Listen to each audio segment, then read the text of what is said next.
Start.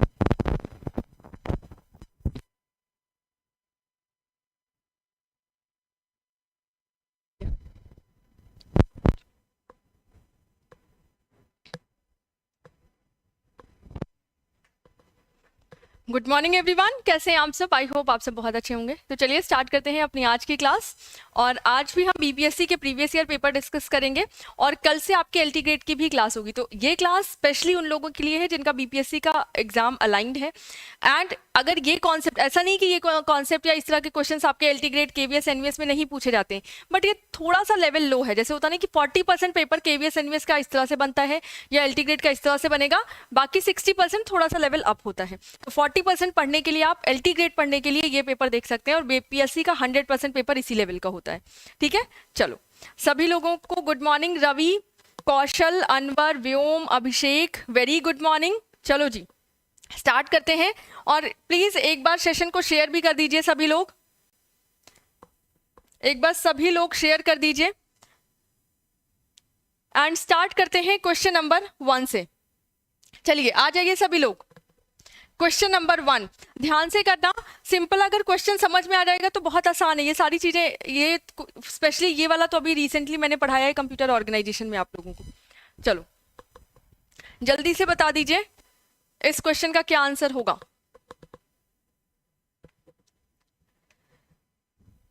CPU fetches the instruction from memory according to the value of। CPU क्या करता है? Instruction fetch करता है मेमोरी से। किसकी वैल्यू के अकॉर्डिंग? इंस्ट्रक्शन क्या है? मान लीजिए आपका एक डेटा रखा हुआ है मेमोरी पे, या एक इंस्ट्रक्शन रखी है, उसको फेच करता है। फेच करने के बाद उसको डिकोड किया जाता है, डिकोड करने के बाद उसको एग्जीक्यूट किया जाता है, राइट। तो ये प्रोसेसेस होती हैं। तो जब इंस्ट्रक्शन फेच होती है तो उसका एड्रेस कहाँ पे रखा जाता है, ये आपको बताना है। कहाँ पे उसका एड्रेस मिलता है कि कौन सी वाली इंस्ट्रक्शन फेच करनी है।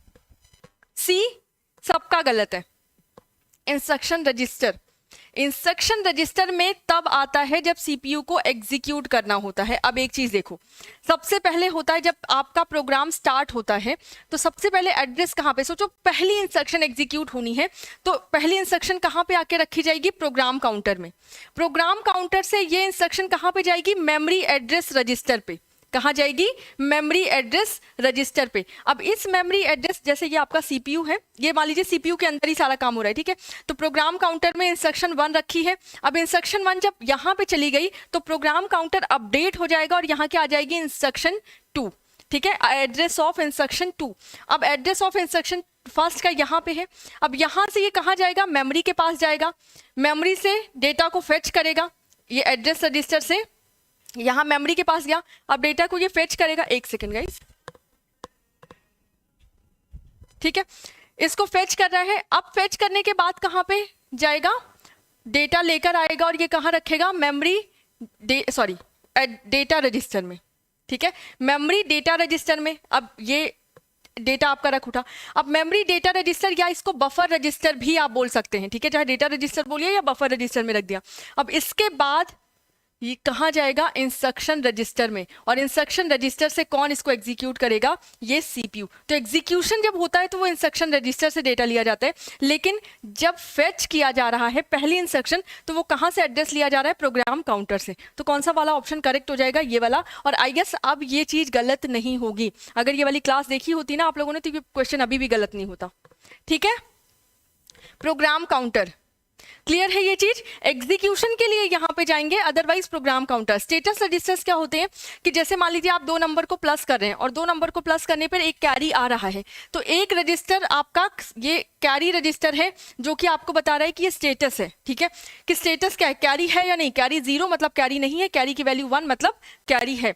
या फिर value is not equal to 0, हम दो वैल्यूज को माइनस कर रहे हैं या फिर कंपेयर कुछ भी कर रहे हैं, तो उसके लिए आपका जेड रजिस्टर है, ठीक है, कि वैल्यू आपकी 0 है या 0 नहीं है। तो इस तरह के रजिस्टर को हम बोलते हैं स्टेटस रजिस्टर। क्लियर है? चलो नेक्स्ट क्वेश्चन पे मूव करते हैं। अब प्लीज इस क्वेश्चन इसको गलती मत करना कि सीपीयू फेच कहां से करता है। चलें नेक्स्ट क्वेश्चन है। एंड प्लीज जितने लोग भी जुड़े हैं सभी लोग लाइक कर दीजिए। नेक्स्ट है व्हाट इज एजिंग। एजिंग क्या होती है? ठीक है, एजिंग को अगर आप शब्द पकड़े एजिंग का, तो एजिंग मतलब होता है कि आपकी उम्र बढ़ रही है, ठीक है। तो एजिंग टेक्निक आप कहाँ पे अप्लाई कर सकते हैं, किसकी एज बढ़ाने की जरूरत पड़ सकती है आपके प्रोग्राम में या कंप्यूटर में या ऑपरेटिंग सिस्टम में, किसी भी जगह पे एजिंग कॉन्सेप्ट कहाँ पे इस्तेमाल होता है। इनमें से देखो, अगर मान लीजिए नहीं भी पता है ना आपको एजिंग क्या होता है, तो इन स्टेटमेंट्स को पढ़ो और उसके बाद थोड़ा सा अंदाजा भी लगा सकते हैं, एनालिसिस भी कर सकते हैं कि अच्छा इस पोजीशन पे हमें एज बढ़ाने की जरूरत पड़ सकती है या इस प्रोग्राम के जो अराइवल टाइम है उसको बढ़ाने की जरूरत पड़ सकती है। ठीक है, बताओ कौन सा ऑप्शन करेक्ट हो जाएगा, बी, डी? अच्छा, मिक्स आंसर आ रहे हैं। दीपू जी बी तो बिल्कुल नहीं हो रहा, ठीक है। तो जितने लोगों का बी आंसर है सभी का गलत है। देखो, एजिंग कब इस्तेमाल की जा रही है कि आपका मान लीजिए सीपीयू को प्रोग्राम्स को प्रोसेसेस को एग्जीक्यूट करना है।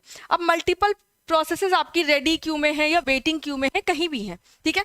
अब क्या है, मल्टीपल प्रोसेसेस तो है लेकिन सारी प्रोसेसेस प्रियोरिटी बेसिस है, ठीक है। सारी प्रोसेसेस प्रियोरिटी बेसिस है। तो मान लीजिए इसकी प्रियोरिटी 1 है, इसकी 2 है, इसकी 3 है, इसकी 4 है, इसकी 5, ठीक है। और उसके बाद इसको हम एक्सेस कर रहे हैं। अब ये वाला एक्सेस एग्जीक्यूट हो गया, ये वाला एग्जीक्यूट हो गया, उसके बाद फिर से एक नई जॉब आ गई, उसकी भी प्रियोरिटी क्या है, 1 है, उसकी भी प्रियोरिटी क्या हो जाएगी, क्या हो गया, हैंग हो गया ये, एक सेकेंड, उसकी भी प्रियोरिटी 1 हो जाएगी। एक नई जॉब आई और उसकी प्रियोरिटी फिर से 1, तो अब फिर से इसी को एग्जीक्यूट करेंगे और उसके बाद 3 एग्जीक्यूट किया, फिर से एक नई जॉब आई जिसकी प्रियोरिटी 2 है।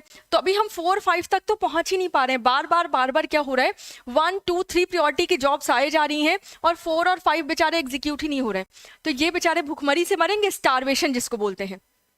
ये किससे सफर करेंगे, स्टारवेशन से, ठीक है। शब्दों को पकड़ लोगे ना, अगर मतलब एकदम अपने लिए आसान बना लोगे तो चीजें अच्छी हो जाती हैं। तो इन दो प्रोसेसेस को हो जाएगा स्टारवेशन की, हमें तो सीपीयू मिल ही नहीं रहा है, तो हम क्या करेंगे, अब इनको भी तो सीपीयू चाहिए, तो इनकी एज बढ़ा देंगे। एज बढ़ाने का मतलब इनकी प्रायोरिटी बढ़ा दी गई कि बहुत, जैसे होता नहीं, सीनियरिटी दे दी गई कि अब भाई बहुत देर से ये लोग क्यू में हैं तो इनकी एज बढ़ा दो या इनको प्रायोरिटी दे दो। तो इनकी प्रायोरिटी बढ़ा के इनको भी बेचारों को एग्जीक्यूट करने का मौका मिलेगा, सीपीयू मिलेगा, ठीक है। तो अब बता दो, keeping track of cache content, बिल्कुल नहीं। Keeping track of what pages are currently residing in memory, बिल्कुल नहीं। Keeping track of how many times a given page is reference, कि कितनी बार एक पेज को रिफर किया गया है, इसका भी हम ट्रैक नहीं रख रहे हैं। तो लास्ट वाला ऑप्शन ही बच रहा है, increasing the priority of jobs to ensure termination in a finite time, कि एक हम क्या करेंगे, उसकी प्रायोरिटी हमने बढ़ा दी प्रोसेस की या प्रोग्राम की या टास्क की या जॉब की, जिससे क्या हो, हमें पता चले कि वो, मतलब हम ये इंश्योर कर रहे हैं, ये सुनिश्चित कर रहे हैं कि वो फाइनाइट टाइम में टर्मिनेट हो जाए, ठीक है, वो एक निश्चित काल में खत्म हो जाए। क्लियर है? चलो, D is a right answer.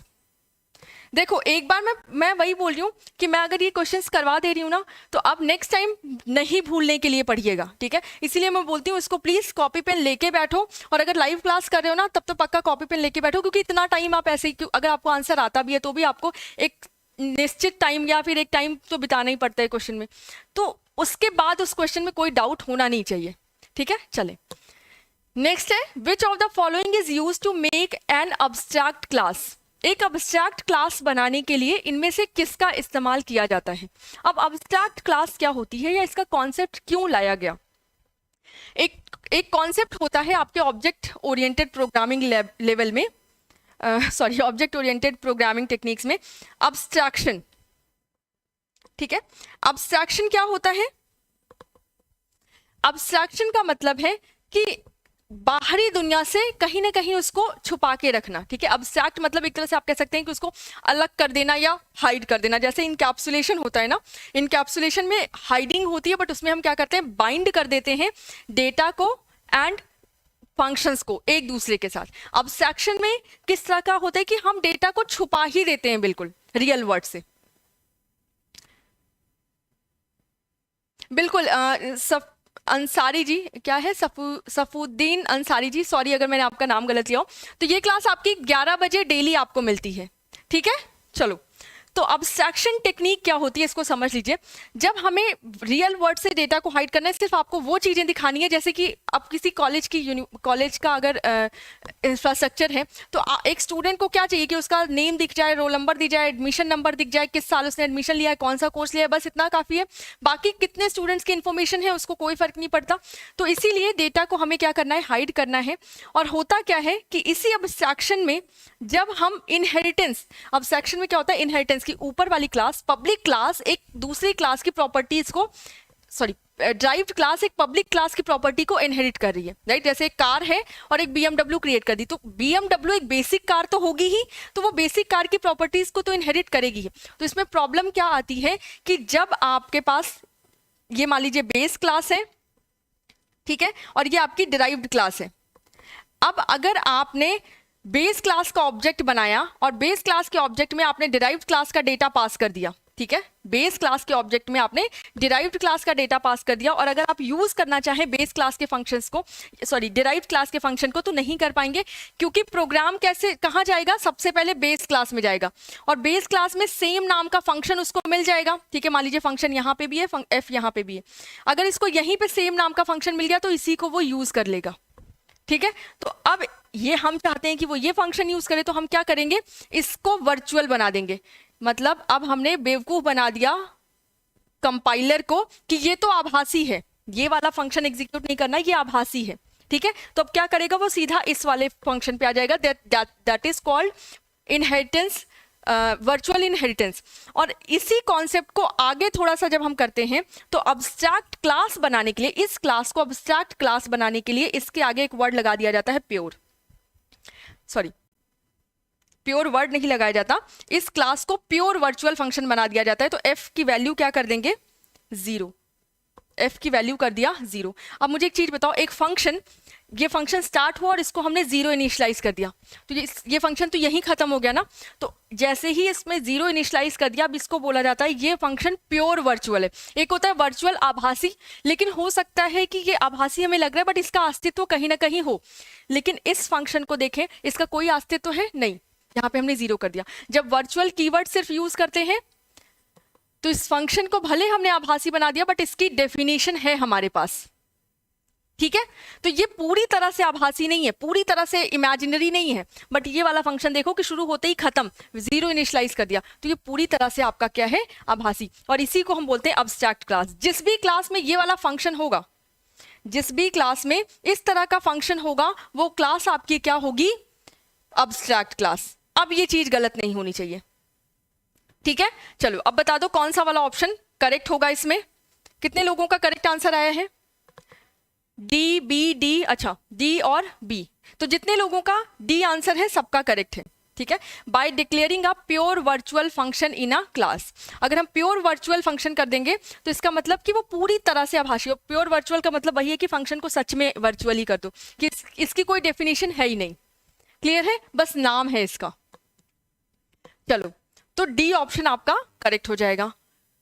Next, what is the degree of multi programming, degree of multi programming जल्दी से बता दें, डिग्री ऑफ मल्टी प्रोग्रामिंग क्या होती है। मैं आपको कॉन्सेप्ट समझाती हूँ, आंसर आप करेंगे। देखो मल्टी प्रोग्रामिंग की जब बात करते हैं ना, तो हम तब बात करेंगे, मल्टी प्रोग्रामिंग वाला जो कॉन्सेप्ट है वो तब करेक्ट होगा जब आपके पास एक ही प्रोसेसर है, यूनी प्रोसेसर पे हम मल्टी प्रोग्रामिंग की बात करते हैं। आजकल के जो सिस्टम बन रहे हैं वो आपके मल्टी प्रोसेसर भी बन रहे हैं कि उसमें मल्टीपल प्रोसेसर लगे हैं। तो जब मल्टीपल प्रोसेसर हैं, अब मेरे पास अगर एक ही हाथ है, उसके साथ में अगर 5-6 काम कर रही हूँ, वो हो गया। अब मेरे पास 2 हाथ है और इसके साथ में 2 काम कर रही हूँ, तो ये तो नहीं, ये तो मल्टी प्रोग्रामिंग नहीं हुई। तो मेरे पास अगर एक ही यूनी प्रोसेसर है और उस तब भी मैं 5 प्रोग्राम एक साथ एग्जीक्यूट करने की क्षमता रखती हूँ, इट मीन्स कि मल्टी प्रोग्रामिंग हम एक कर रहे हैं, ठीक है। अब मल्टी प्रोग्रामिंग का मतलब आप समझ लो कि एक ही प्रोसेसर है, लेकिन एक प्रोसेसर अगर 5 प्रोग्राम एग्जीक्यूट करने की क्षमता रखता है, तो ये 5 प्रोग्राम कहाँ पे लाए जाएंगे, ये 5 प्रोग्राम लाए जाएंगे आपके मेमोरी में, ठीक है। तो अब डिग्री ऑफ मल्टी प्रोग्रामिंग क्या हो जाएगी कि मेमोरी में जितने क्वेश्चंस, जितने भी प्रोग्राम हैं, 1 2 3 4 5 प्रोग्राम है, तो डिग्री ऑफ मल्टी प्रोग्रामिंग 5 हो गई, ठीक है। कि एक सीपीयू द्वारा, सॉरी एक प्रोसेसर द्वारा कितने प्रोग्राम मेमोरी में लेकर आए जा रहे हैं, वही आपकी क्या हो गई, डिग्री ऑफ मल्टी प्रोग्रामिंग। ठीक है, अगर 5 प्रोसेसर हैं तो उसमें से हर प्रोसेसर कितने प्रोग्राम मेमोरी में, मतलब कितने प्रोग्राम एक टाइम पे मेमोरी में लाके रखता है और कितने प्रोग्राम एग्जीक्यूट करने की क्षमता रखता है, that is called degree of multi programming. Answer आप लोग बता दो, डी। अच्छा, very good. The number of processes executed per unit time, एक यूनिट टाइम में कितने प्रोसेसेस एग्जीक्यूट हो रहे हैं। अगर आपके पास इतने हैं प्रोसेसर है तो उसमें तो आप निकाल सकते हैं कि कितने एक समय में कितना एग्जीक्यूट हो रहा है। ठीक है, नेक्स्ट है the number of processes that in ready queue, और अगर मेमोरी में लेकर आएंगे तो मेमोरी के बाद ही तो रेडी क्यू में जाती हैं। ठीक है, पहले हम मेमोरी में लेकर आते हैं और उसके बाद हम रेडी क्यू में लेकर जाते हैं, तो ये भी नहीं होगा, क्या हो जाता है। नेक्स्ट आपका क्या है, the number of processes in IO Q, तो अगर मेमोरी में है और उस प्रोसेस को अगर इनपुट आउटपुट यूज करना है तो वेटिंग क्यू या फिर वो आईओ क्यू में भी जा सकता है, तो ये वाला भी इससे रिलेटेड है। The number of processes in memory, D option आपका करेक्ट हो जाएगा। ठीक है, तो दोनों चीजें जाननी है कि ये वाला क्यों इनकरेक्ट है और ये वाला क्यों करेक्ट है। क्लियर है, चलो नेक्स्ट क्वेश्चन पे मूव करते हैं। A process can be terminated due to, एक प्रोसेस किस वजह से टर्मिनेट हो सकता है, क्योंकि देखो अगर मैं बीपीएससी के हिसाब से पढ़ा रही हूँ तो बीपीएससी में ये वाले 2 ऑप्शंस भी आते हैं। नेक्स्ट मैं कोशिश करूंगी कि ये 2 ऑप्शंस भी रखा करूं तो थोड़ा सा ज़्यादा रिलेट कर पाएंगे आप बीपीएससी से। ठीक है, देखो एक प्रोसेस आपका किस वजह से टर्मिनेट होता है, अब बता दें किस वजह से टर्मिनेट होता है। नॉर्मल एग्जिट होता है, फैटल एरर होती है, या किल्ड बाय अनदर प्रोसेस होता है, बताएं। डी, ओके अनवर, चले कौन सा ऑप्शन करेक्ट है, डी, वेरी गुड। अब देखो डी क्यों करेक्ट है। ठीक है, अगर डी करेक्ट है मोर देन अबव, तो डी ऊपर वाले कौन कौन से वाले करेक्ट होंगे। तो देखो एक प्रोसेस है, आप एग्जीक्यूट कर रहे हैं, मान लीजिए आपने एक वर्ड फाइल ओपन करी और वर्ड फाइल पे आपने काम खत्म किया और उसके बाद वो प्रोसेस टर्मिनेट हो गया। नॉर्मल सी बात है, आपका काम खत्म हुआ, आपने नॉर्मल एग्जिट कर दिया, तो ये ऑप्शन तो हो सकता है। दूसरा, आपने एक वर्ड फाइल ओपन की लेकिन उसमें आपने कोई एक मान लीजिए इमेज या कोई वीडियो फाइल ऐड करने की कोशिश की जो कि बहुत ज़्यादा हैवी थी, कोई इमेज ऐड करने की कोशिश की आप, या फिर आपका सिस्टम इतना स्लो है कि क्या हो रहा है कि जैसे ही आपने इमेज ऐड की या फिर जैसे ही आपने बहुत जल्दी काम करना स्टार्ट किया वो हैंग हो गया। ठीक है, अब क्या होगा कि वो जो है मतलब प्रॉब्लम हो रही है उसको आगे बढ़ने में। तो आपने देखा है ना कि Microsoft word is not responding वाली एरर आती है, तो आपके पास आता है ओ मतलब एग्जिट करना है, उसको कैंसिल करना है प्रोग्राम को, या वेट करना है ना। तो वहां पे इस तरह की एरर को बोला जाता है फैटल एरर। ऐसी एरर जो कि अकस्मात आती है, ये आपकी इंटरप्ट की वजह से भी हो सकती है और आपका सिस्टम शट डाउन हो गया या पूरी की पूरी प्रोसेस बंद होगी। कई बार आपने देखा होगा कि प्रोग्राम क्लोज करिए और मतलब अगर आपने ये फील किया हो कि आपके सिस्टम की स्पीड बहुत स्लो है तो आप प्रोग्राम बंद कर रहे हैं, या फिर आपका सिस्टम क्या होता है पूरा का पूरा explorer.exe ही चली जाती है, आपकी जितने भी आइकन है सब गायब हो जा रहे हैं, है ना। तो ये आपका फैटल एरर कहलाता है। फैटल का अगर शाब्दिक अर्थ वैसे देखो तो जो कि बहुत डेंजरस हो, डेंजरस इन द सेंस कि जो कि आपके प्रोग्राम की हेल्थ को खराब कर सकता है, आपके प्रोग्राम को करप्ट कर सकता है।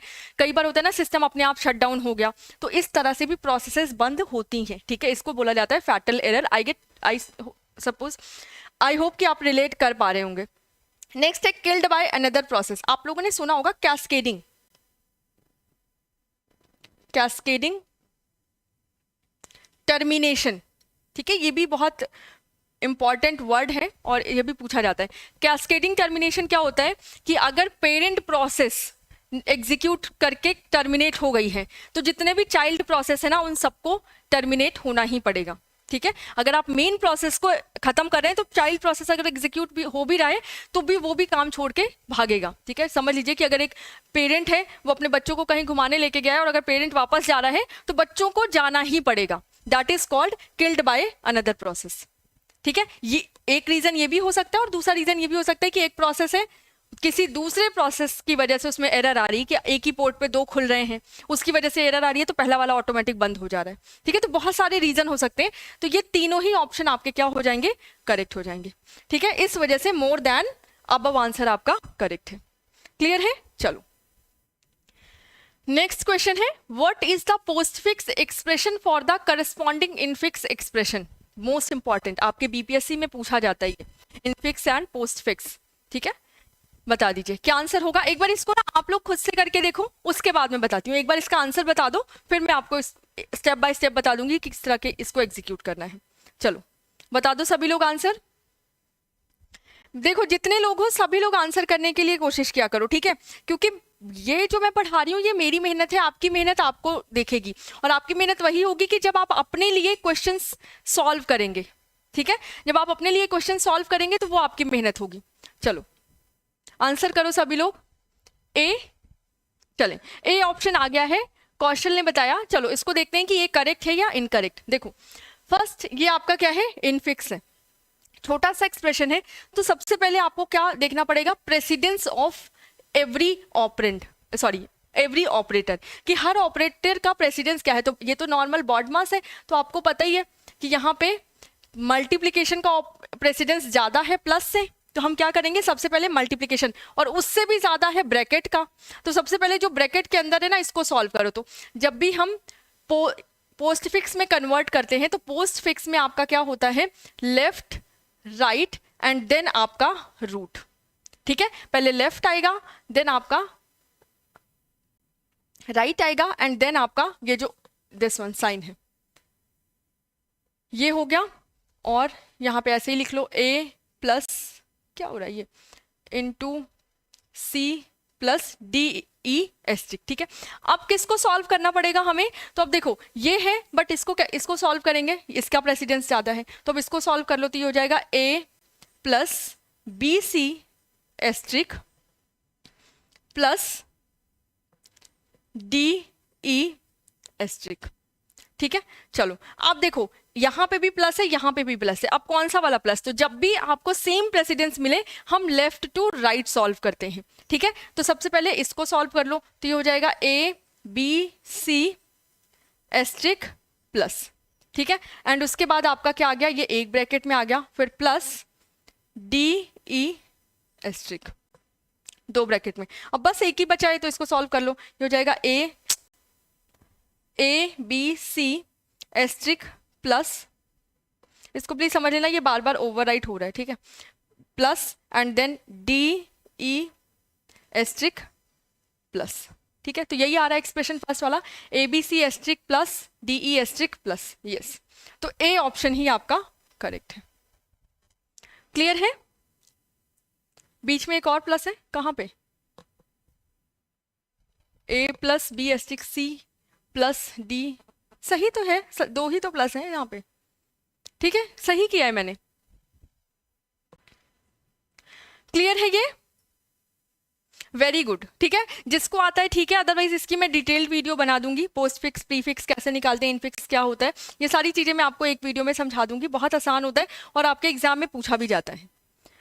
चलें नेक्स्ट क्वेश्चन कौन सा है आपका, बता दो इसका answer, which one is incorrectly grouped, इनमें से कौन सा इनकरेक्टली ग्रुप्ड है, ठीक है, क्या है एग्जैक्टली ये, तो यहाँ पे इंटीजर, कैरेक्टर्स, बुलियन, फ्लोटिंग, देखो, और उसके बाद ये कुछ ऐसा है कि आपने एक क्वेश्चन देखा होगा कि इनमें से कौन सा इस ग्रुप में नहीं एग्जिस्ट करता, तो जैसे आपके पास होता है ना कि पेपर है एंड ट्री है, राइट, और फिर क्लोथ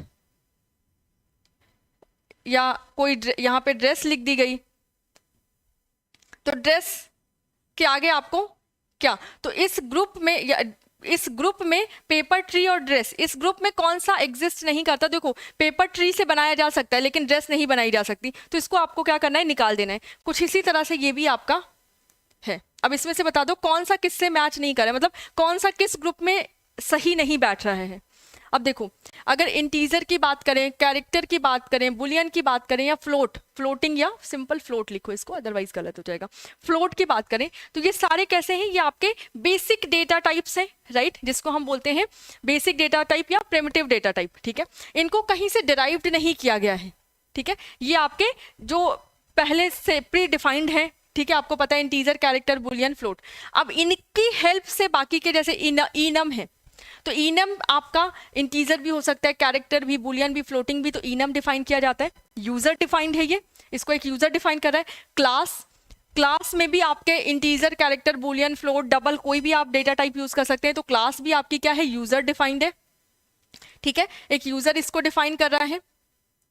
नेक्स्ट आपका है इंटीजर, इनम, वॉइड। अब देखो, अगर हम इंटीजर की बात करें या वॉइड की बात करें तो ये तो आपके प्री डिफाइंड डेटा टाइप है, लेकिन इनम क्या है, यूजर डिफाइंड है, तो ये वाला ग्रुप थोड़ा सा ऑड लग रहा है। नेक्स्ट देखो, एरे, पॉइंटर, क्लासेस। तो देखो एरे में भी, एरे क्या है आपका, एक से ज्यादा वैल्यूज को स्टोर कर रहा है, ठीक है। एरे आपका क्या है, collection of multiple data. Pointer भी पॉइंट करता है, एक से ज्यादा वैल्यूज को पॉइंट कर सकता है। क्लासेस में भी आपके एक से ज्यादा वैल्यूज हो सकती हैं, तो ये भी ग्रुप है। बेस्ट सूटेबल आंसर आपका क्या है, इंटीजर, इनम, वॉइड। तो इनम बेचारा क्या है, यूजर डिफाइंड है, ये दोनों आपके क्या है, प्री डिफाइंड है। क्लियर है? चलें, क्लियर है? कौन सा वाला ऑप्शन सही है, सी वाला, ऑड इवन ड्रेस, एग्जैक्टली। तो सी ऑप्शन आपका क्या है, करेक्ट हो जाएगा। ठीक है, मैं इसलिए मैंने वाला एग्जांपल दिया पेपर वाला कि आप रिलेट कर पाओ कि कुछ इस तरह से ये क्वेश्चन पूछा जा रहा है, तो जो थोड़ा सा ऑड लगे आपको वो आप बता सकते हैं। चले, नेक्स्ट क्वेश्चन है, which data structure is mainly used for implementing the recursive algorithm. Recursive algorithm को इंप्लीमेंट करने के लिए कौन सा डेटा स्ट्रक्चर हम यूज कर सकते हैं, क्यू, स्टैक, बाइनरी ट्री, या more than one of the above, बताएं, या नन ऑफ द अबव। कौन सा वाला डेटा स्ट्रक्चर हम यूज कर सकते हैं, जल्दी से बता दो सभी लोग। एंड प्लीज सेशन को लाइक भी करते रहिए, है ना, लाइक, शेयर, सब्सक्राइब, कमेंट। अगर कोई सब्जेक्ट से रिलेटेड डाउट है, ठीक है, या फिर आप अप्रिशिएट करना चाहते हैं, कुछ भी आप कमेंट कर सकते हैं। तो ये सारी चीज़ें प्लीज़ बोलना ना पड़े, क्योंकि क्लास डिस्टर्ब होती है सारी चीज़ें बोलने से। तो अगर आप मेरे स्टूडेंट हो तो आपको पता होना चाहिए कि हमें बाय डिफॉल्ट करना है, ठीक है। चलो बता दो, which data structure is mainly use for implementing the recursive algorithm. Answer बता दो जल्दी से, सिर्फ वन वर्ड आंसर है, क्यों है वो मैं बता दूंगी आपको। Stack, B, very good, stack is the answer. क्यों? क्योंकि देखो स्टैक फॉलो करता है आपका last in first out, last in first out, ठीक है। और अगर आपको कोई भी चीज रिकर्सिव करनी है, रिकर्सिव का मतलब कि जो लास्ट, जैसे आपके पास अगर एक फंक्शन है fn-1, ठीक है, इंटू n, ठीक है, तो यहां पे पहले आपको क्या करना है, इंटू fn। अब यहाँ पे पहले आपको fn निकालना है, ठीक है, fn निकाल लिया तो fn-1 निकाल सकते हैं। तो आप इसको क्या कर सकते हैं, रिकर्सिवली कॉल कर सकते हैं। तो जो वैल्यू लास्ट में आएगी वो यहाँ पे पहले एंटर होगी, और लास्ट इन फर्स्ट आउट का कॉन्सेप्ट ही वही है कि आपने पहले, अगर आपके पास है 1 2 3 4 5 है, तो अगर लास्ट वैल्यू आपने 5 लिखी है तो पहले हम इसको लिखेंगे, फिर इसको लिखेंगे, फिर इसको, फिर इसको, फिर इस पे आएंगे, ठीक है। और यही आपका रिकर्सिव में होता है, इस वजह से आपका स्टैक ऑप्शन करेक्ट हो जाएगा, उसके प्रिंसिपल की वजह से कि वो लास्ट इन फर्स्ट आउट को यूज करता है, इस वजह से। Next, the advantage of two's complement system is that. Two's complement system का एडवांटेज क्या है, मतलब हम क्यों, देखो एक नंबर, एक टूज कॉम्प्लीमेंट मेनली क्या होता है कि आपका नेगेटिव नंबर हम पॉजिटिव में कन्वर्ट कर दे रहे हैं, ठीक है। तो एक साइंड नंबर को पॉजिटिव में कन्वर्ट, पॉजिटिव नहीं क्योंकि पॉजिटिव नेगेटिव दोनों में कन्वर्ट हो सकते हैं, एक साइंड नंबर को का टूज कॉम्प्लीमेंट हम क्यों निकालते हैं, क्या यूज है टूज कॉम्प्लीमेंट का।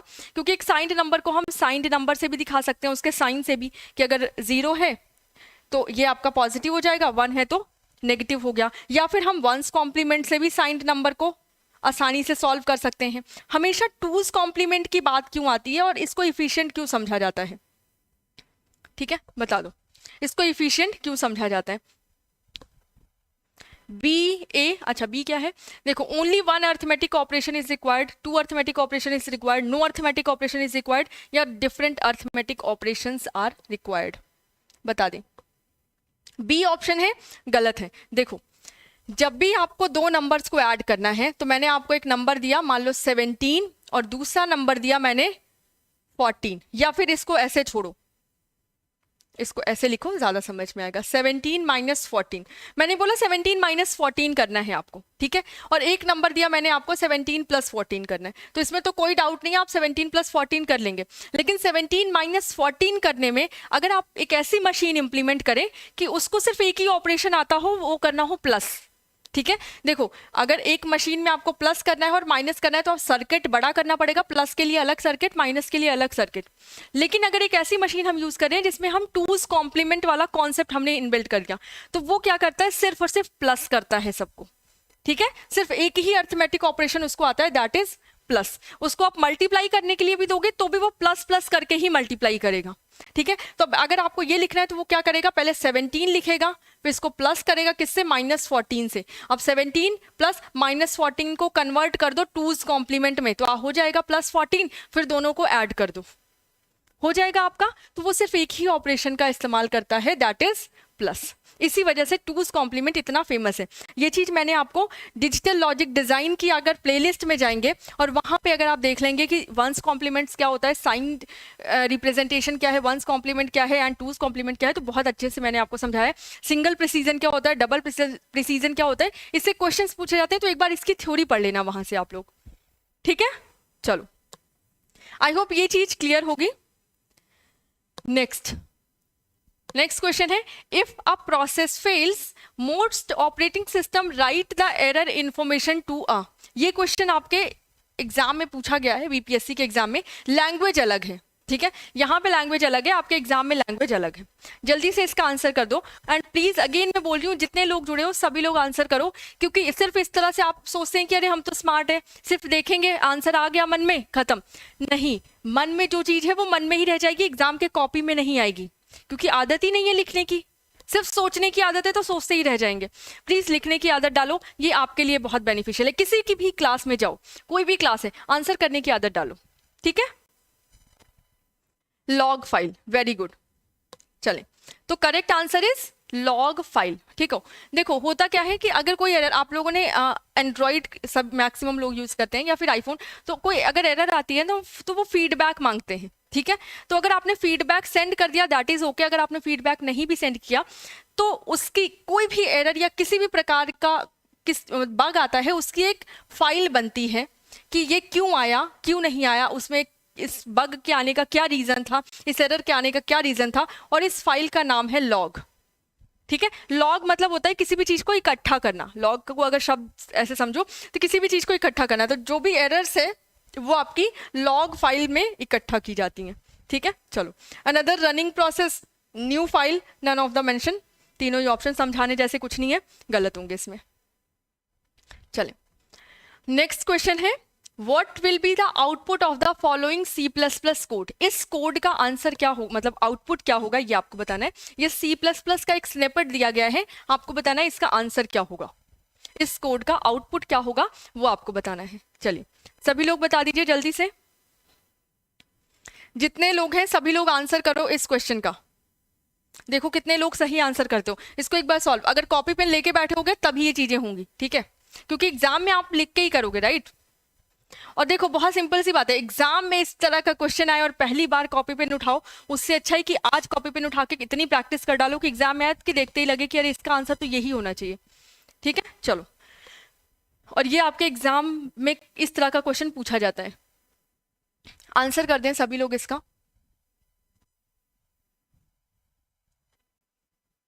2 3 4, ओके 2 3 4। चलो ये देखते हैं कि ये आंसर करेक्ट होता है या नहीं होता। कई लोगों का आंसर आया है, जैसे अभिषेक, मिथिलेश एंड शशि। चलो देखो, ये आपका क्या है, C++ स्निपेट है, सबको पता है IO स्ट्रीम इस्तेमाल होती है क्योंकि आप cout cin namespace, standard namespace use कर रहे हैं, ठीक है। और उसके लिए कि हर जगह पे हम std कीवर्ड, कई बार आप लोगों ने देखा होगा ना कि यहाँ पे ऐसे करके स्कोप रिजोल्यूशन लगा होता है, ऐसे लिखा। इससे बचने के लिए कि हर सी आउट हर सी इन के आगे ये लगाओ हम, इससे बचने के लिए हमने ये स्टैंडर्ड लाइन लिख दी है, यूजिंग नेम स्पेस स्टैंडर्ड, ठीक है। जिससे क्या होगा कि हम इस प्रोग्राम में स्टैंडर्ड नेम स्पेस इस्तेमाल कर रहे हैं। इस नेम स्पेस कीवर्ड से ये पता चल रहा है कि स्टैंडर्ड नेम स्पेस के जितने भी वर्ड्स हैं वो सब हम इस प्रोग्राम में यूज कर रहे हैं, ठीक है। चलो अब अंदर आओ, तो आपको एक फंक्शन दिख रहा है void, इसमें अंदर आए तो एक फंक्शन दिख रहा है। अभी इस फंक्शन पे बाद में आते हैं, पहले यहाँ आते हैं। मेन यहाँ से स्टार्ट हुआ, प्रोग्राम एग्जीक्यूट करना स्टार्ट होगा और पहले यहाँ पे आपका काउंटर गया, कंपाइलर गया, ऐड प्रिंट। जैसे ही यहाँ पे गया, अब तुरंत हमें इस फंक्शन की डेफिनेशन पे जाना है, ठीक है। जैसे ही इस फंक्शन की डेफिनेशन पे गए, अंदर आओ, एक वर्ड मिल गया स्टैटिक। स्टैटिक कीवर्ड क्या करता है, स्टैटिक कीवर्ड मेमोरी में पहले से ही एक फिक्स स्पेस एलोकेट कर देता है और जो भी वैल्यू आपने उसमें रखी है वो वैल्यू अब फिक्स हो गई, मतलब पत्थर पे लकीर, अब उसको कोई चेंज ही नहीं कर सकता, ठीक है। तो यहाँ पे स्टैटिक इंट s इक्वल्स 1, तो एक इंटीजर टाइप की वैल्यू क्रिएट होगी जिसका मतलब एक स्पेस क्रिएट हो गया जिसका नाम s है और उसमें 1 वैल्यू स्टोर कर दी हमने। ये स्टैटिक ने इसको फिक्स कर दिया। अब क्या है s प्लस प्लस, जब s प्लस प्लस कर रहे हैं तो ये क्या हो जाएगा, अब s इसकी वैल्यू हो गई 2। ऐसा नहीं कि अगर हम प्रोग्रामिंग में कुछ स्टेप्स लिख रहे हैं तो वो एग्जीक्यूट नहीं होगा, बट अब इसकी वैल्यू हो गई 2। ठीक है, सी आउट, तो सी आउट, अब यहाँ पे s है, s आप क्या पढ़ेंगे 2। ठीक है, इस स्टेटमेंट से s आपने क्या पढ़ लिया 2। अब देखो इस प्रोग्राम से आप आ गए बाहर, यहाँ जैसे ये एग्जीक्यूट हुआ प्रोग्राम से आ गए बाहर, तो कायदे से क्या होना चाहिए था, इसकी वैल्यू हो जानी चाहिए थी रिफ्रेश, लेकिन नहीं, इसके आगे लगा है स्टैटिक कीवर्ड और ये इस वैल्यू को होल्ड करके रखेगा। इसकी वैल्यू 2 कर दी गई है तो 2 ही करके ये रखेगा। अब इसकी वैल्यू 1 नहीं होगी दोबारा। जब दोबारा गए तो अब यहाँ पे कंट्रोल वापस आ गया और 2 आपका प्रिंट हो गया। दोबारा इस पे स्टेटमेंट पे गए, ये स्टेटमेंट अगेन कहाँ जाएगा, यहाँ पे गया। फिर से जब एग्जीक्यूट करना स्टार्ट करेगा, क्योंकि स्टैटिक कीवर्ड है तो एस की वैल्यू अब 1 नहीं असाइन करेगा, ये गया कि वर्ड की वैल्यू क्या थी, अब 2 हो चुकी है। नेक्स्ट एग्जीक्यूट होगा एस प्लस प्लस, ठीक है कर दो एस प्लस प्लस, अब हो गई वैल्यू 3, अब 3 हो चुकी है। फिर सी आउट 3 प्रिंट कर दिया, वापस आ गए इस पे।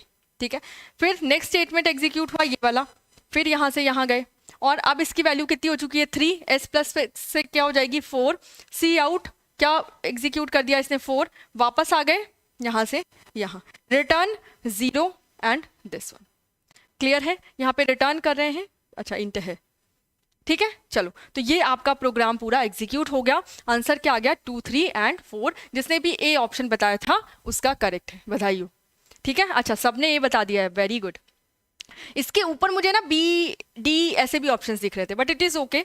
ठीक है, ए ऑप्शन इसका करेक्ट है। आई होप ये एग्जीक्यूशन समझ में आ गया होगा कि क्यों इस तरह से एग्जीक्यूट हो रहा है।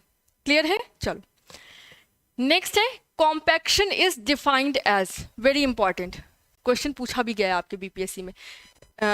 भाषा अलग होगी बट ये पूछा गया है। ठीक है, हो सकता है कि एक स्टेटमेंट दे दिया गया और बोला गया कि ये स्टेटमेंट इनमें से कौन से उससे सही होगा और शायद कॉम्पैक्शन वर्ड ऑप्शन उसका करेक्ट था।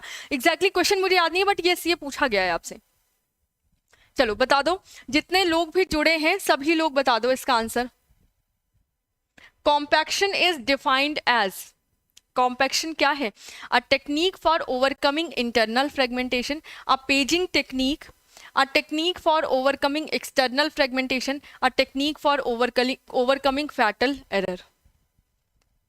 देखो कॉम्पैक्शन का पहले तो अगर हिंदी से इंग्लिश से हिंदी आता है ना, तो इंग्लिश से हिंदी बना लोगे तो थोड़ा बहुत आसान हो जाता है आपके लिए। कौन सा ऑप्शन है, सी। अच्छा सब सी ऑप्शन बता रहे हैं, तो सी ऑप्शन ही इसका करेक्ट है, a technique for overcoming external fragmentation. अब जिनको नहीं पता है कि एक्सटर्नल फ्रेगमेंटेशन क्या होता है, फैटल एरर मैंने आपको बता दी क्या होती है, कि आपकी अनप्रिडिक्टेबल एरर जो कि अचानक से आ जाती है और आपके सिस्टम को बंद करके चली जाती है, तो उस तरह की एरर से बचने के लिए कॉम्पैक्शन यूज नहीं होता।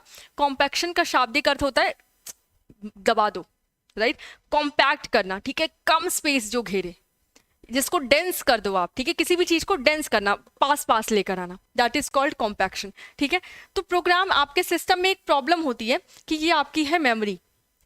अब मेमोरी में ये एक आपका कोई भी फ्रेगमेंटेशन नहीं है। ठीक है, तो क्या हुआ, एक प्रोग्राम इतना बड़ा है, एक प्रोग्राम इतना बड़ा आ गया, फिर एक प्रोग्राम इतना बड़ा आ गया, फिर एक प्रोग्राम इतना, हमने कोई भी पार्टी या सेगमेंटेशन बनाए हुए हैं अलग अलग। ठीक है, तो अब क्या होगा, ये प्रोग्राम से अब पता चला कि ये वाला प्रोग्राम, यहाँ वाला प्रोग्राम तो है बट ये वाला प्रोग्राम आपका उड़ गया, खत्म। ठीक है, यहाँ पे एक प्रोग्राम था, ये वाला प्रोग्राम खत्म हो गया और नीचे एक प्रोग्राम आ गया। अब इतनी मेमोरी आपकी बीच में खाली हो गई।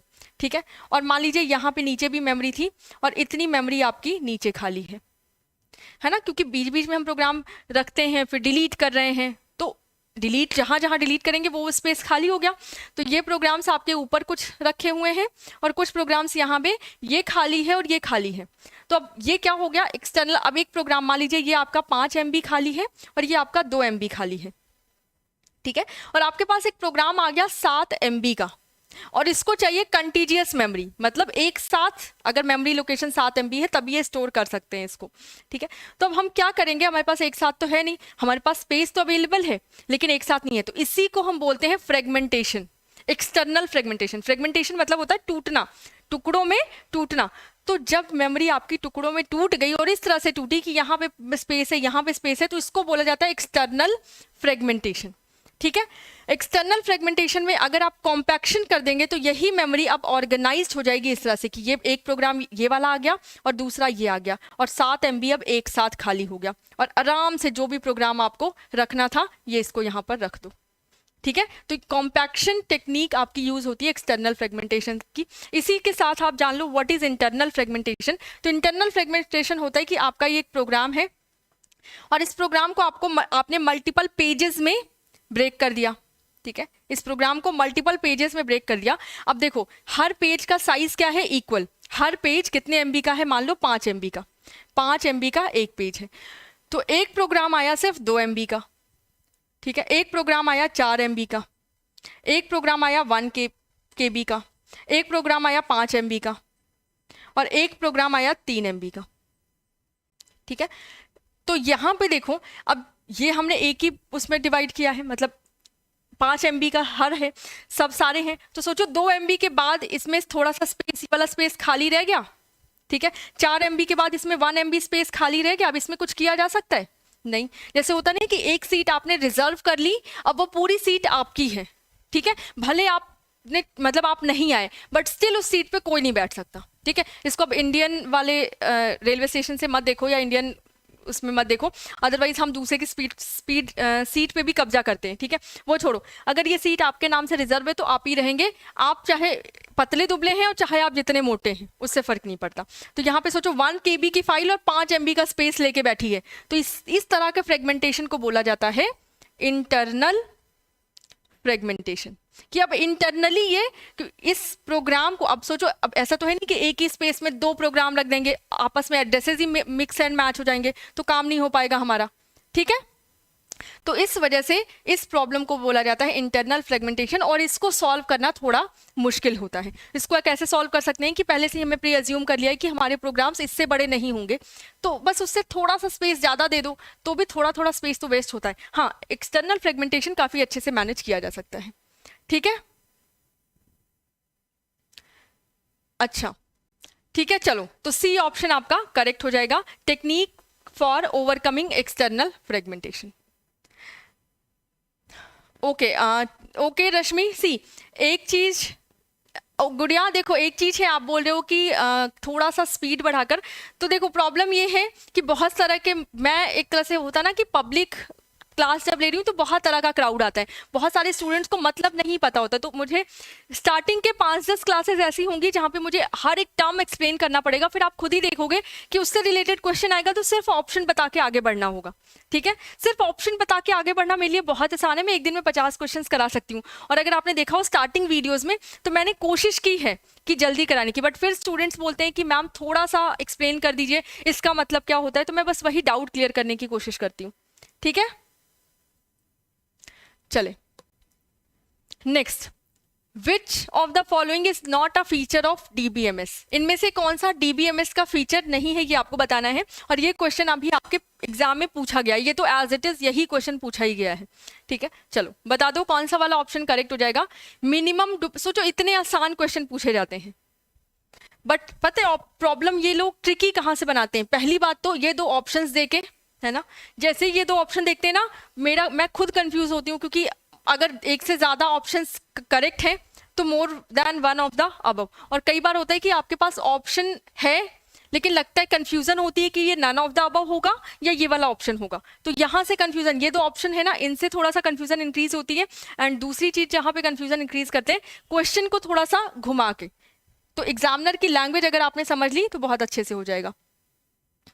चलें नेक्स्ट है, कौन सा फीचर DBMS का नहीं है, तो minimum duplication and redundancy of data. तो DBMS डेटाबेस, देखो डेटाबेस को मैनेज करने के लिए अगर कोई सिस्टम बनाया गया है तो मैनेज करने का मतलब ये है कि आप रिडंडेंसी और डुप्लीकेसी को कम करेंगे। ठीक है, डेटाबेस तो सिंपल एक रॉ डेटा पड़ा हुआ है, वो तो कहीं भी है, लेकिन जब डेटाबेस मैनेजमेंट सिस्टम की बात करते हैं ना, तो उसको मैनेज करने का जो सिस्टम है वो यही मैनेज करेगा कि डुप्लीकेसी ना हो, उसकी इंटीग्रिटी मेंटेन हो, रिडंडेंसी ना हो, और हाई लेवल सिक्योरिटी हो, कि ऐसा ही नहीं कि कोई भी आए और उसको ब्रीच करके चला जाए। Next, single user access only, तो डेटाबेस कभी भी एक यूजर के लिए होता ही नहीं है। है ना, डेटाबेस कभी भी एक यूजर के लिए नहीं होता, तो ये वाला ऑप्शन आपका गलत हो जाएगा। कौन सा ऑप्शन आपका यहाँ पे करेक्ट है इस क्वेश्चन के लिए? दैट इज सी, ये नहीं है, ठीक है, सी ऑप्शन आपका करेक्ट है। क्या हो गया, चलो क्लियर है। चलो नेक्स्ट क्वेश्चन पे मूव करते हैं। What is virtual inheritance? Clear है। चलो नेक्स्ट क्वेश्चन है, express -15 as a 6-bit signed binary number. बता दो 6-bit साइंड बाइनरी नंबर किसको रिप्रेजेंट करना है? 15 को। इसका आंसर बता दो क्या होगा? -15 को रिप्रेजेंट करना है 6-bit में, और कैसा? साइंड। बताओ आंसर बता दो इसका, पहले आप लोग बता दो, उसके बाद मैं सॉल्व करूंगी, ठीक है। अच्छा थोड़ा सा टाइम तो इसमें भी चला जाता है कि मैं वेट करती हूँ कि आप लोगों को कितना आता है, और उसी के अकॉर्डिंग फिर मुझे समझाना होता है, ठीक है। चलिए डी बी, ये पुराने क्वेश्चन का आंसर है या इसका? बी, अच्छा बी, ठीक है। देखते हैं बी आंसर है या नहीं, ठीक है। बहुत सारे लोगों ने बी आंसर किया। अब देखो यहाँ पे अगर हम -15 को देखें तो -15 को हम 2's कॉम्प्लीमेंट से भी रिप्रेजेंट कर सकते हैं। तो कई बच्चे यहाँ पे गलती क्या करते हैं कि जैसे ही -15 देखा तो वो क्या करते हैं, फिर -15 को का 2's मतलब 15 का 2's कॉम्प्लीमेंट निकाल दिया उन्होंने, 2's कॉम्प्लीमेंट निकाल दिया और उनको लगता है आंसर आ जाएगा। लेकिन यहाँ पे साफ साफ बोला है कि 6-bit में, तो उन्होंने क्या किया, पहले ये तो 4-bit में होगा तो 2 0 आगे बढ़ा के इसको 6-bit में लिख दिया, ठीक है। 15 आपका कैसे लिखा जाता है? 1 1 1 1, 6-bit में लिखना है तो बाईं तरफ 2 0 बढ़ा दो। अब यहाँ पे क्या बोला है? Signed binary number. तो साइन के लिए मैंने आपको बताया कि 0 होता है पॉजिटिव साइन के लिए, 1 होता है नेगेटिव साइन के लिए। तो अगर 6-bit में लिखना है तो जो लास्ट वाली बिट है इसको कर दो 1, बस यही काम करना था। अब ये आपका क्या हो गया? -15। यहाँ पे अगर एक नंबर लिख रही हूँ 1 2 3 4 5, ये क्या है? इसको अगर मैं बोलूँ -15 है तो क्या आप मान जाओगे? बिल्कुल मानना पड़ेगा, क्योंकि ये वाली बिट जो है वो क्या बता रही है? साइन बता रही है, ठीक है। ये वाली बिट साइन बता रही है, ठीक है। कितने बिट में है ये? 5-bit में है। तो यहाँ पे 6-bit में पूछा है तो बी आंसर आपका करेक्ट हो जाएगा। वेरी गुड, ठीक है। चलो आई होप समझ में आया होगा। चले नेक्स्ट क्वेश्चन पे मूव करते हैं। Which network topology requires a central controller और हब? बहुत आसान है, अगर आपको नेटवर्क टोपोलॉजी आती है तो बड़े आसानी से इसका आंसर हो जाएगा, ठीक है। इनमें से कौन सा विच टोपोलॉजी सेंट्रल कंट्रोलर या हब का इस्तेमाल करता है? सेंट्रल कंट्रोलर क्या हो सकता है? मतलब जो सेंटर में आपका कंट्रोल कर रहा है। और अगर आपने टोपोलॉजी पढ़ी होगी तो टोपोलॉजी में आपका क्या होता है? स्टार टोपोलॉजी होती है, ठीक है, रिंग टोपोलॉजी होती है, और इसके पहले सबसे पहले पढ़ी जाती है बस, है ना, सीक्वेंस में जो मैंने पढ़ी है, bus, star, ring, mesh, tree, hybrid, ठीक है। चलो बस में क्या होता है कि सारे सिस्टम्स एक नोड से कनेक्टेड होते हैं, जैसे बस पे नहीं सीट्स होती हैं, वैसे सारे सिस्टम एक मेन नोड है, इस नोड से सारे सिस्टम आपस में कनेक्टेड है, तो इस वजह से बस वाली फीलिंग आती है। ये नोड खराब, आपकी बस गई। स्टार में क्या होता है कि एक बीच में सेंट्रल डिवाइस है और सारे सिस्टम उससे कनेक्टेड है। हमसे यही तो पूछा है कि कौन सी नेटवर्क टोपोलॉजी है, टोपी है कह रहे, कौन सी नेटवर्क टोपोलॉजी है जो कि सेंट्रल कंट्रोलर या हब से कनेक्टेड है। अब यहाँ पे सेंट्रल कंट्रोलर की जगह आप स्विच लिख सकते हैं, ठीक है, स्विच या हब से कनेक्टेड है। तो ये आपका स्विच भी हो सकता है, ये आपका हब भी हो सकता है। Difference between switch and hub, ये आपका होमवर्क है। स्विच और हब के बीच में क्या डिफरेंस होता है, इसका आंसर बताओ कमेंट बॉक्स में, ठीक है। रिंग टोपोलॉजी रिंग की तरह होती है, टोकन, हम एक टोकन यूज करते हैं, टोकन पास करके मैसेज पासिंग होती है, ठीक है। ये बहुत ज्यादा इनसिक्योर होती है। चले क्लियर है, तो कौन सा ऑप्शन करेक्ट हो जाएगा? ए, स्टार टोपोलॉजी। इस होमवर्क को बताओ हब और स्विच में क्या डिफरेंस है, मेन डिफरेंस क्या है हब एंड स्विच में। चलो next interesting question, evaluate the following infix expression using algorithm and choose the correct answer. चले बता दीजिए। Hub is dumb, very good, कोई दिमाग नहीं होता उसके पास। डम वर्ड मैंने कभी यूज नहीं किया, हब के लिए अब मैं यूज करूंगी, वेरी गुड। चलो हब इंटेलिजेंट नहीं होता, कहने का मतलब उसके पास किसी भी सिस्टम का मैक एड्रेस नहीं होता। अगर आप उसको कोई बात बताओगे या कोई मैसेज एक जगह से दूसरी जगह डिलीवर करने के लिए कहोगे तो वो सबको बता देगा। ब्रॉडकास्टिंग करता है, जिसका मैसेज होगा वो अपने पास रख ले। बट सिक्योरिटी वाली प्रॉब्लम आ जाएगी कि मैसेज किन किन हाथों में जा रहा है और कैसे कैसे सिस्टम्स बैठे हुए हैं, है ना। लेकिन स्विच इंटेलिजेंट हो जाता है। स्विच के पास क्या है, हर सिस्टम का मैक एड्रेस है, तो जो मैसेज जिस सिस्टम से जा रहा है और किस सिस्टम के लिए जा रहा है वो बस उसी के बीच में मैसेज ट्रांसफर होगा। चलो इस क्वेश्चन का आंसर बता दो सभी लोग, क्या होगा। एक इनफिक्स एक्सप्रेशन है, इसको आपको इवैल्यूएट करना है, जल्दी से बता दें।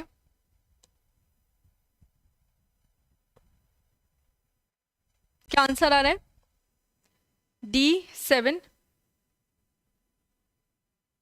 D7, अच्छा ये, अच्छा एक सेकेंड, 7 आंसर आ रहा है। कौन बता रहा है इसको, अभिमन्यु। चलो देखते हैं इसका करेक्ट आंसर क्या है। पहले तो इसको, इस एक्सप्रेशन को सिंपल देखो, यहाँ पे दो तरह से है कि आपने क्या क्या सिंपल वैल्यूज पुट करो और आंसर ले आओ, है ना। लेकिन इसको अगर आप कंप्यूटर के टर्म में देखोगे तो कैसे होगा, इसको पहले आपको पोस्ट फिक्स में कन्वर्ट करना पड़ेगा, उसके बाद आंसर लेकर आना। यहाँ पे क्या करना है, हमें ए की वैल्यू क्या दी गई है, हमें 1 प्लस बी की वैल्यू क्या है 2 और multiplication of C 3 minus D 4 divided by E 2 की पावर F कहाँ है आपका 2, ठीक है। तो यहाँ पे प्रेसिडेंस किसका ज़्यादा है, सबसे पहले इसका प्रेसिडेंस है, तो हम लिखेंगे 1 plus 2 into 3 minus 4 divided by, और ये भी क्या हो जाएगा 2 की पावर 2 कितना होता है 4, तो इसकी वैल्यू 4 डिवाइडेड बाय 4 क्या हो जाएगा 1, ठीक है। इसको आप 1 लिख सकते हैं या फिर ऐसे ही लिखो अभी, ठीक है। अब इसकी प्रेसिडेंस और इसकी प्रेसिडेंस सेम है, तो हम लेफ्ट टू राइट चलेंगे, तो इसको सॉल्व करेंगे फिर इसको सॉल्व करेंगे, तो ये हो जाएगा 1 प्लस 2 3 जा 6 माइनस 1, ठीक है। तो ये कितना आ गया 6, ठीक है। तो आंसर क्या आ रहा है आपका 7 नहीं आएगा, 6 आंसर आएगा, ठीक है। प्लीज एक बार फिर से चेक कर लो, 7 आंसर ना आके 6 आंसर आएगा, वेरी गुड। हाँ 6 आंसर आएगा, YA। देखो अब इसी एक्सप्रेशन को, ये तो मैंने आपको बता दिया इसका सॉल्यूशन, इस एक्सप्रेशन को आप किस में कन्वर्ट कर दो, पोस्ट फिक्स में। जल्दी से एवरीबॉडी इसको पोस्ट फिक्स में कन्वर्ट करो, ये आपका होमवर्क है। इस एक्सप्रेशन को कन्वर्ट करो पोस्ट फिक्स में, ठीक है। 7 आंसर नहीं है, 6 आंसर है। जल्दी से इस क्वेश्चन को कर दो, उसके बाद फिर नेक्स्ट क्वेश्चन पे मूव करते हैं। चलो पोस्ट फिक्स में कन्वर्ट करो, तो पोस्ट फिक्स में ये क्या है, switch particular, yes.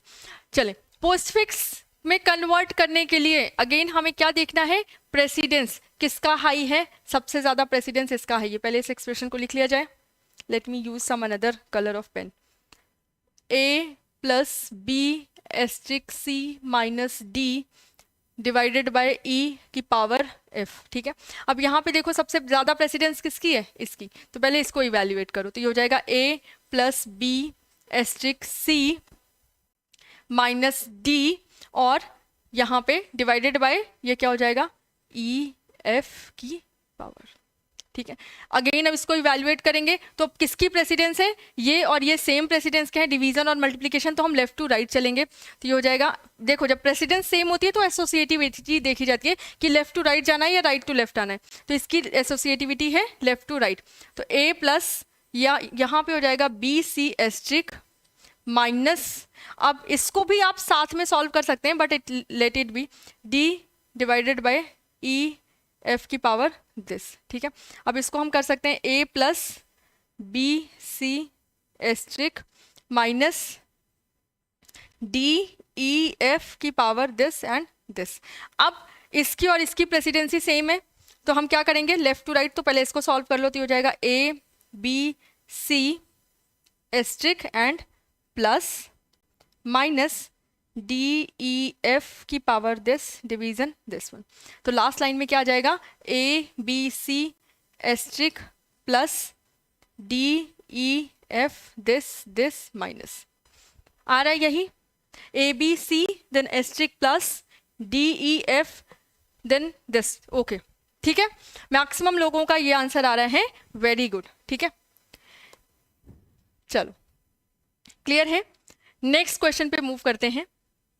Infected computers and another system within the botnet are called.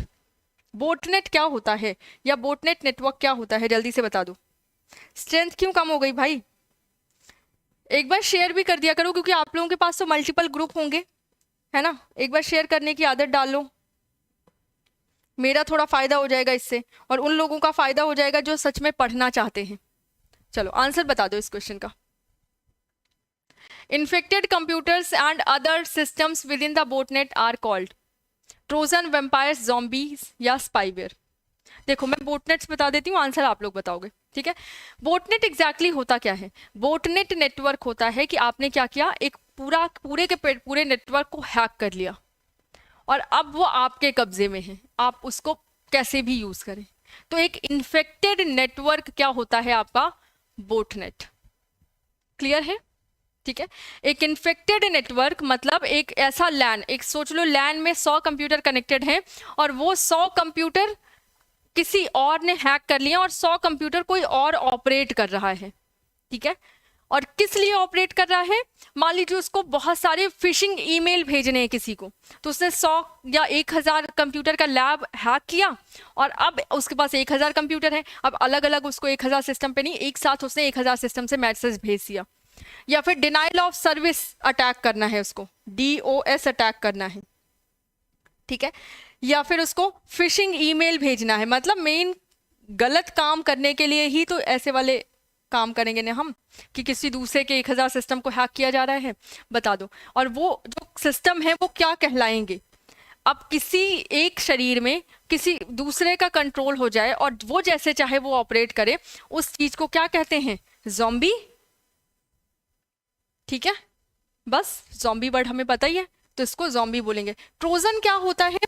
एक लेजिटमेट दिखने वाले सॉफ्टवेयर के पीछे छिपकर जब कोई आपका अटैक करता है, आपके सिस्टम पे कोई मालवेयर आता है, तो वो क्या कहलाता है? ट्रोजन। स्पाईवेयर क्या होता है? अगेन ट्रोजन एक टाइप है स्पाईवेयर का, ठीक है, जो सॉफ्टवेयर छिपकर आपके सिस्टम पे अटैक कर रहा है, चाहे वो लेजिटमेट सॉफ्टवेयर के पीछे आ रहा है या फिर आपके सिस्टम में जानबूझ के लगाया गया है, या फिर कैसे भी वो आपके सिस्टम को पे छिपकर अटैक कर रहा है, that is called spyware. Clear है? चलो, तो ज़ॉम्बी इज द भूतनी, अच्छा zombie is the current word. हाँ, भूत, उसको भूत ऑपरेट कर रहे हैं सिस्टम्स को। चलो next, dash command makes the update performed by the transaction permanent in the database। इनमें से कौन सी कमांड है जो कि आपके सिस्टम में अगर ट्रांजैक्शन कंप्लीट हो गया तो उसके बाद वो कमांड एग्जीक्यूट होगी और वो उसको परमानेंट कर देगी? जल्दी से बता दो। जितने लोग हैं सभी लोग आंसर करें। मिथिलेश, रवि, अभिषेक, अनवर, प्रभात, आरती, प्रिया, शशि, प्लीज सभी लोग आंसर करो। B, commit. Very good. Commit मतलब होता है कि काम हो गया, डन, अब इसको रोल बैक नहीं किया जा सकता, कि अब इस काम को ट्रांजैक्शन सक्सेसफुल हो गया और एक बार सक्सेसफुल होके कमिट कमांड एडमिट हो गई, उसके बाद आप इसको वापस नहीं लेके जा सकते, रोल बैक नहीं कर सकते। रोल बैक मतलब कि मान लीजिए आप ट्रांजैक्शन कर रहे हैं और आपका सिस्टम करप्ट हो गया बीच में ही, कि ट्रांजैक्शन प्रोसेसिंग है, कि आपने पैसे निकाल लिए हैं, वो बस आपके पास आ ही रहे हैं, ट्रांजैक्शन प्रोसेसिंग है और वो लाइट चली गई, तो क्या होगा कि वो ट्रांजैक्शन जहां से शुरू हुआ था वहीं पे वापस अपनी पोजीशन पर पहुंच जाएगा, that is called roll back. Truncate क्या होता है? किसी चीज को छोटा करना। जैसे मान लीजिए आपके पास कोई नंबर है 14.682, ठीक है, और इसको हमें सिर्फ और सिर्फ डेसिमल के 1 पॉइंट में करना है, तो हम इसको क्या करें? ट्रंकेट। तो 14.7 लिख देंगे इसको, दैट इज कॉल्ड ट्रंकेशन, ठीक है। कौन सा ऑप्शन करेक्ट हो जाएगा? That is B. क्लियर है? चलो नेक्स्ट, और आज का लास्ट क्वेश्चन है ये, आज का लास्ट क्वेश्चन है, जल्दी सभी लोग आंसर करो। Which of the following feature must be supported by an programming language to become a pure object oriented programming language? इनमें से कौन सा फीचर है कि एक प्रोग्रामिंग लैंग्वेज को प्योर ऑब्जेक्ट ओरिएंटेड बना देता है?